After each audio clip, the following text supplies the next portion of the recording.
This is Not for Pie-Eaters, and I'm John Dougal. Today we have a short video covering the benefits of taking a Big Five personality test. It's yet another tool that you can use to figure out who you are and what you want. Today we have two wisdom quotes. The first is from Jeremiah chapter 1, and God is speaking to Jeremiah. Before I formed you in the womb, I knew you.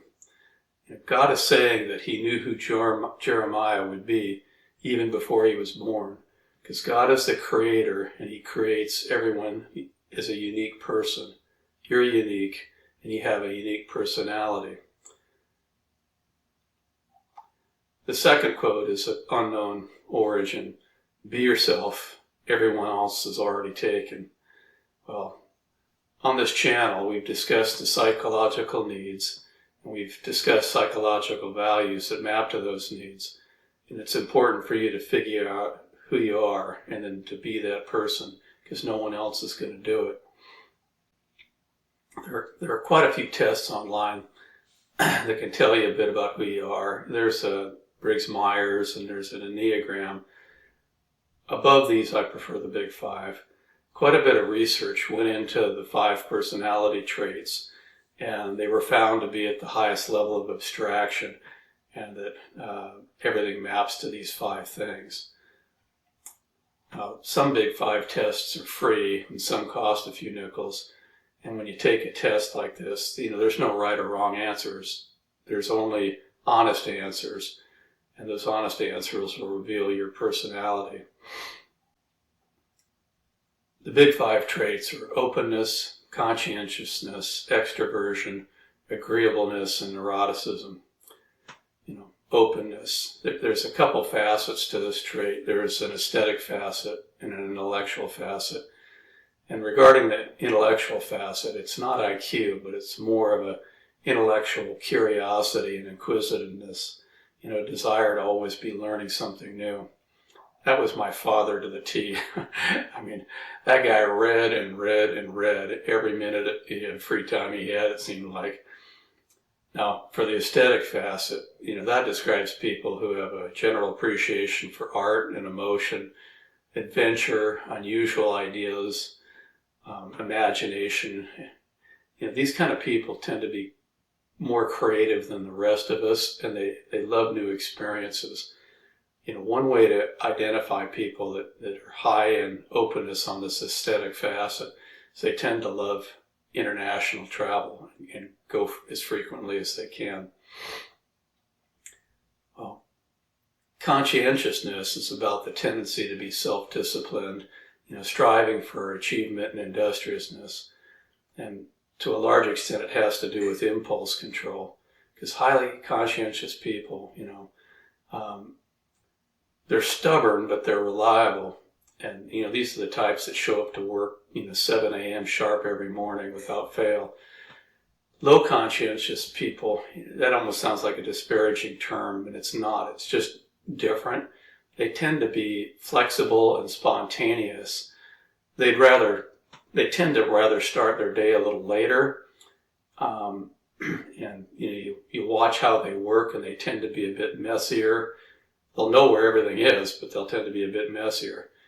Now, you get them in the right environment where they feel like their freedom and their creativity can thrive, and man, do they go after it. Okay, extroversion, that's an easy one. It's about a breadth of activities and getting charged by the interaction with others, whereas introverts have lower social engagement. And they'll tend to want to get charged by being alone, whereas, extroverts get the charge being around others. Agreeableness is about the concerns for social harmony. On one end of the scale, disagreeable people, they'll tend to be more suspicious and uncooperative. They're not easy to agree with somebody else's opinion. They'll challenge it. On the other end are people that are trusting and helpful. And an agreeable person tends to be interested in people and sympathizes with feelings, but they can also tend to be people pleasers. Disagreeable people, they're not as interested in others. They're interested in what they want. Neuroticism, that's a tendency towards negative emotions, anxiety, depression, and anger. If you were to just, make a distribution of men and women, women will tend to score higher on negative emotion, anxiety, depression, and anger. On one end of the scale, that's what you get. And on the other end of the scale, you get people who are calm and confident. Well, this is as much as I'm going to say on the traits, and I hope you want to learn more. On the screen is a link to one of Jordan Peterson's lectures at McGill University, where he talks about the Big Five, and it's titled, How Personality Predicts Success in Different Fields. It's a crisp and thorough presentation, far better than what I've just done, because he's an expert and I'm just a reader. But I highly recommend that you watch the video. It's short, about 13 minutes, and it'll give you an idea of how various traits map to political proclivities and what types of occupations are best suited for various test results. Those things will be in addition to a deeper dive into the Big Five in the form of a description. Also on the screen is a link to his version of the Big Five tests, and he's added sub-traits to each of the Big Five traits.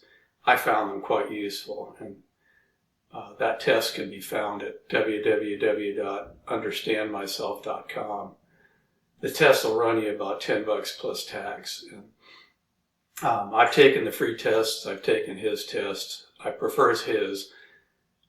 The test results end up being about the same on the Big Five, but the little added detail I found helpful. But that's entirely up to you what you'd like to do. When I took Peterson's test, I learned a bit more on the depth of my disagreeable side. It's kind of easy to pick that up just even in the title of the channel, not for pie eaters. So, obviously I don't have patience with people that are not doers, the kind of people that more whine and complain and want to be comforted. That's not my kind of person.